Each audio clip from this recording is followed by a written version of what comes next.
Have you ever felt like no matter what you say or do, you just feel stuck in the same rut in your marriage and it's actually getting worse over time? It's like you're living with a roommate instead of a wife. This disconnection in roommate energy is actually part of the power struggle phase of relationships. And today we're diving into one of the biggest mistakes we make that keeps us stuck here and, of course, how you can change it. This mistake is so common and so changeable. I am Lindsay. This is Loving with Attention. Let's dive in so that you can start flipping the script on this mistake literally starting today. So we all experience some version of this power struggle stage in our relationships. It is inevitable. Unfortunately, we can actually get stuck here for a lifetime. And this actually makes sense because most of us never learned how to do relationships or learned that an inevitable power struggle stage was going to happen, or there's really beautiful stages on the other side of this stage. And so often we're making mistakes that keep us trapped there without even realizing it. Before I tell you the biggest mistake we make, we have to look at the relationship poisons. There are 10 main poisons that I explore with my clients, things like contempt and blame and checking out. But today we're just going to take a little peek at 3: criticism, defensiveness, and shutting down. Criticism is blaming, pointing out what your partner's doing wrong, saying things like you always or you never. Defensiveness is justifying, explaining, denying your role in something, like saying, I'm sorry, but...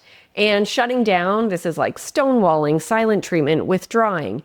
It would obviously be super easy for you to tell me your wife's relationship poisons because you see them. You feel the impact of them. Of course, you wish that they would change. This makes so much sense. And in the hard days, I was just often thinking all the time, if my then boyfriend, now fiance, would just stop doing XYZ, things would be so much better. This is where we get to pause, and you can ask yourself with so much love, why do we focus on wanting our partner to change? Why do you focus on wanting your wife to change?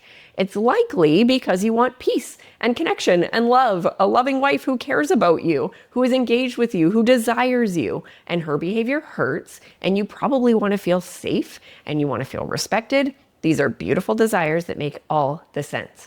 The desire for her to change and for things to improve, it comes from such a good place. And here's the thing, focusing on your wife's behavior keeps you stuck.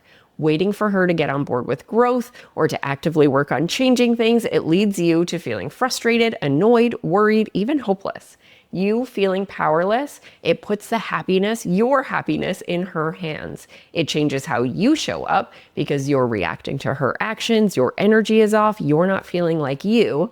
So ironically, while your intention and desire behind wanting her to change is to create connection and love, focusing on her needing to change actually pushes you further and further from that goal and that desire. Instead of you creating connection, you end up adding distance by fixating on her faults and feeling miserable. It's literally a downward spiral. And this is why focusing on our partner's patterns is one of the biggest mistakes we make in relationships that keeps us stuck in the power struggle. In my love journey process, I circle back to the 5 stages of a thriving relationship again and again with my clients because it is the roadmap to getting out of the power struggle. At the end of this video, I'm going to share the video on the screen where I break down the 5 stages. Plus, you can comment the word roadmap below right now, and I will give you my free love journey roadmap. I will share it with you. It will give you prompts and personalized action steps so you can start moving out of the struggle. So just comment roadmap below. The truth is, moving out of this power struggle, it requires shifting from focusing on your wife's behavior to focusing on your own. Your big breakthrough, it doesn't come from finally convincing your wife to change. It comes from looking at how you've been contributing to what hasn't been working and leaning into your own growth. So when we talk about things like criticism, defensiveness, shutting down, and your brain immediately says, yep, my wife is a master of those. What did I just do to my hair? And your brain literally goes, yeah, my wife does all of those things. The real work here is to ask yourself, which ones do you do? For me, I'll be honest, I'm always keeping it real. I tend to have a pattern of being defensive and stonewalling. So even now with a thriving relationship, those patterns still show up sometimes. That is normal. We all have unhealthy patterns. The key is the accountability and the ownership. Because when you blame her for causing your reactions or for the state of your relationship, you give away all of your power. You both contribute to what isn't working, maybe in different ways, and looking at you, that is where it's at. So one of my favorite concepts on planet Earth is wonder and look under. Under every relationship poison is a beautiful, valid, unmet need. Poisons are unhealthy strategies to get beautiful, valid needs met. I will say it one more time. Relationship poisons like criticism, defensiveness, stonewalling, all of them, they are unhealthy strategies to try to get needs met. So examples of these, if you criticize your wife for being late, all she sees is criticism. And if we wonder and look under the surface, you might really need teamwork, support, or to feel like you matter. If you get defensive when she tells you that it bothers her that you were late, if we wonder and look under, we might find that under your defensiveness and your justifying, you might really be longing for understanding, to be seen for your best intentions. Maybe you want empathy. Maybe you just want forgiveness. If you tend to shut down and go quiet, if we wonder and look under, when you're pulling away, you might actually be really wanting affection or compassion from her.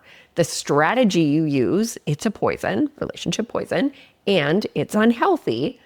It is an unhealthy strategy, but the needs underneath, they are beautiful and valid. The crappy part is the poisons that we use, that we all use, they actually push us further from getting that need met. If you want to feel like you matter, but you're criticizing your wife, she's not likely to say something that makes you feel like you matter. And with Wonder and Look Under, knowing that under your relationship poisons, you have beautiful, valid needs, we get to extend that lens and see that the same is true for your wife. As hard as it may be to see in the moment, underneath her criticism, her silence, her endless scrolling on her phone while you're trying to talk to her and connect, her short, snappy responses, her defensiveness, whatever it is, there are beautiful, valid needs there too. She's using unhealthy strategies she's learned in her life to try to get those needs met, but it doesn't work. This doesn't excuse her behavior. It just gives you a deeper understanding. It allows you to bring in compassionate curiosity for both of you.